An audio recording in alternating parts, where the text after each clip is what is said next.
السلام علیکم۔ اللہ کار ساز، یوں مایوس بیٹھے رہنے سے کیا ہوگا؟ معجزہ تو اللہ کے روبرو کھڑے ہونے سے ہوگا۔ یقین کا دعویٰ کرتے ہو تو یقین رکھو بھی۔ یہ سوچ کر کیوں گھبراتے ہو کہ آگے کیا ہوگا؟ جانتے ہو کیوں یہ بے چینی تمہیں ستاتی ہے؟ تم جلد باز ہو، تمہاری جلد بازی تمہیں تھکاتی ہے۔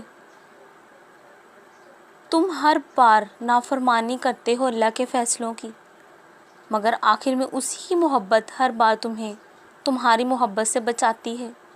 لیکن تمہیں ہر حفاظت سزا ہی نظر آتی ہے۔ تم دیکھتے نہیں، پر زندگی تمہیں ہر ایک کی حقیقت دکھاتی ہے۔ جس نے سنا ہے تمہیں ہر دفعہ، اس کی بس ایک دفعہ سن لینے سے کیا ہوگا؟ کافی کر کے دیکھو اللہ کو، پھر تمہیں کچھ بھی نہ چاہیے ہوگا۔ اس کی چاہ کو چاہو، پھر وہی ملے گا جو تم نے چاہا ہوگا۔ تم راضی رکھو اسے، پھر وہی ہوگا جس پر تمہارا دل راضی ہوگا۔ سب کا سب تمہارا، جب تمہارا کارساز اللہ ہوگا۔